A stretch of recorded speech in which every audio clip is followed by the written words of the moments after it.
Deep in the heart of the South, a formidable force was gearing up at LaFleur Magnet High School.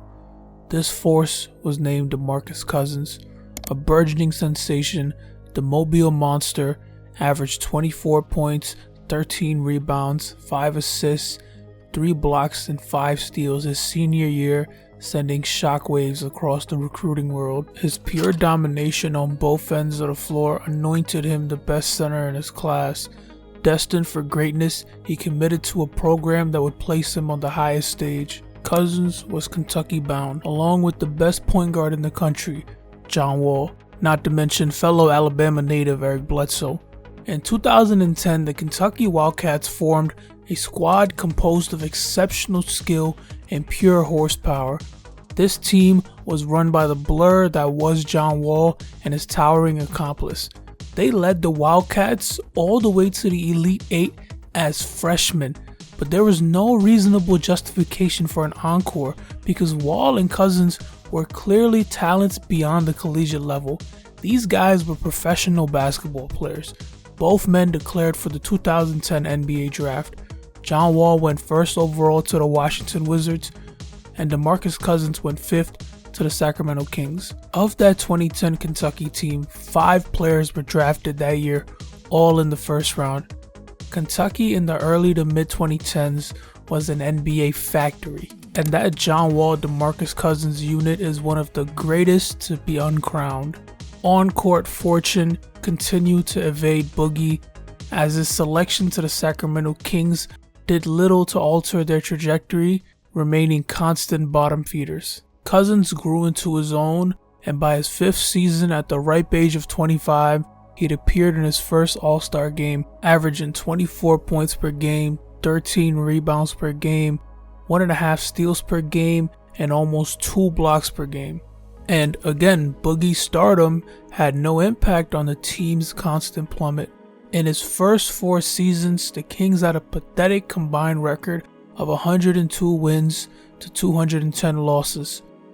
He'd played under 3 different head coaches up to that point, yet he remained a shining pearl in a sea of mediocrity.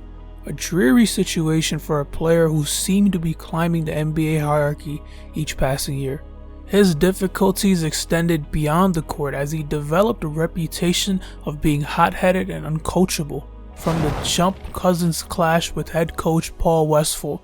At the root of their disagreements were 2 ideologies which could not coexist. Westphal was a by-the-books coach with an old-gen mindset. Meanwhile, Cousins admitted himself that he had a lot of immaturity to quell and bad habits that needed to be fixed. So as you can imagine, he was never going to gel with an old-school coach who believed in breaking down players before building them up, almost like a drill sergeant. However, unlike the military, Westphal wasn't Cousins' senior, but rather his colleague, which created an imbalance in their dynamic.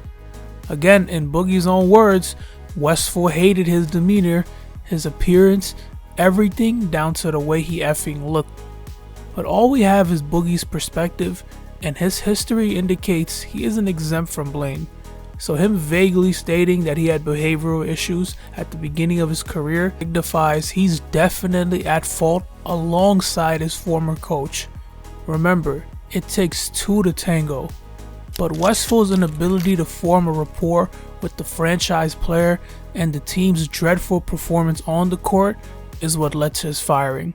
Paul Westphal passed away on January 2nd, 2021 from brain cancer, 2 years after his induction into the Basketball Hall of Fame. His passing makes any discourse surrounding him a sensitive topic to approach. Charles Barkley expressed nothing but respect and honor for his former coach. Teammates of Westphal during his playing career, including Bob McAdoo and Michael Cooper, shared similarly heartfelt tributes. So clearly there are contrasting perspectives regarding Westphal as a person. The issue between Cousins and Westphal was likely generational differences. No matter what, it's improper to tarnish someone's reputation when they can no longer defend themselves. All I can say is that the unwilling rookie and the stubborn head coach created a splinter that never mended.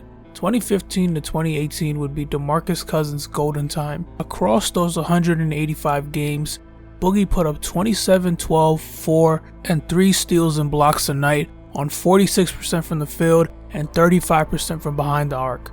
He won a gold medal in 2016.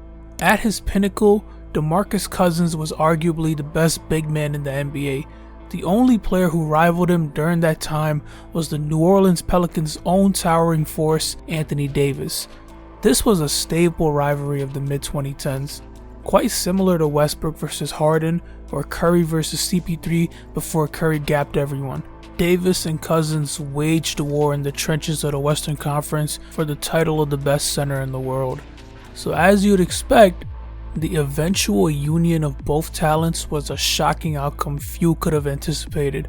The Sacramento Kings and the New Orleans Pelicans agreed on a deal that sent Buddy Hield and picks to the Kings in exchange for the world-breaking center. Demarcus Cousins was now in New Orleans, and the Pelicans had formed the most formidable frontcourt in the league, featuring the two best big men in the era. AD, Boogie, Jrue Holiday, Rajon Rondo. This roster appeared to be a powerhouse in the making, but the two bigs lineup was questionable given the rise of small ball around that time. Unfortunately, their evolution as a pair would remain unrealized. On January 26, 2018, a Friday winter night, in the fourth quarter of a game against the Rockets, the superstar career of Demarcus Cousins would come to a sudden and permanent halt. He completely ruptured his left Achilles. The anguish on his face was raw, unfiltered emotion, pure visceral agony, a fate no athlete should ever be subjected to. Despite every character flaw, Demarcus Cousins was brilliant on the hardwood, a perfect blend of the past and future, possessing that hard-nosed bully ball mindset while being an innovator at his position, attempting 6 3-pointers a night on 35% shooting during the season of his injury, a statistical anomaly by all accounts. The two current best centers in the league cannot match prime Demarcus Cousins' dominance north of the arc. The absurdity of Cousins' shooting at his size placed him in a realm with very few, exceeded only by Karl-Anthony Towns and Kristaps Porzingis. And again, this was one aspect of Boogie's repertoire. His bread and butter was the low post. Cousins and the New Orleans Pelicans couldn't reach an agreement on his extension, so he exited. And the destination he'd arrive at sent the NBA into full-blown panic. Demarcus Cousins, arguably the best center in the NBA, joined the reigning back-to-back NBA champions, the Golden State Warriors. This felt like the end of the league. If Armageddon was the signing of Kevin Durant, this was the apocalypse. The Golden State Warriors had essentially guaranteed the 2019 NBA championship, the 2020 NBA championship, and the next 4 after. Their starting lineup would feature Stephen Curry, Klay Thompson, Kevin Durant, Draymond Green, and Demarcus Cousins. Complete and utter madness, but the mania was merely a facade, as fate had already preordained Cousins' downfall. Shortly after rehabbing his Achilles injury, he tore his left quad, and in his return we saw a hollowed version of the man we'd once known as the best big on the planet. After the 2019 season, Cousins signed with the Los Angeles Lakers, reigniting interest in his career as he worked towards returning to form. But tragically in the offseason, the man would tear his ACL on his left knee. His left leg had doomed him. Nearly 600 days of relentless suffering, he'd lost millions of dollars, his placement amongst the stars, his ability to play the game he loves. He'd been stripped of everything, and there was nothing he could do about it. His final days in the NBA were marked by short stints on teams where he was never fully integrated and seldom utilized. Teams would treat a former All-NBA talent like a throwaway. The man was ousted from the league at the age of 31. There's guys who are going to play till they're 40, yet that was that for Boogie's career. He was forced to play in other leagues, such as in Puerto Rico, and in his latest and most likely final stop, Taiwan. And in February 2024, he stated that he's closed the door on a return to the NBA. The story of Demarcus Cousins is a symphony of heartbreak. His career was stripped away from him at the snap of a finger. The once mighty giant, who was on pace to become a legend at his position, will today, and looking into the future, be regarded as one of the league's biggest what-ifs. Nevertheless, despite tragedy, it's better to look back at the pinnacles of your success than to have never experienced it at all. Boogie had his moments, and he damn sure made an impression with the little time he was allocated. That's a testament to his ability on the court. Thanks for watching.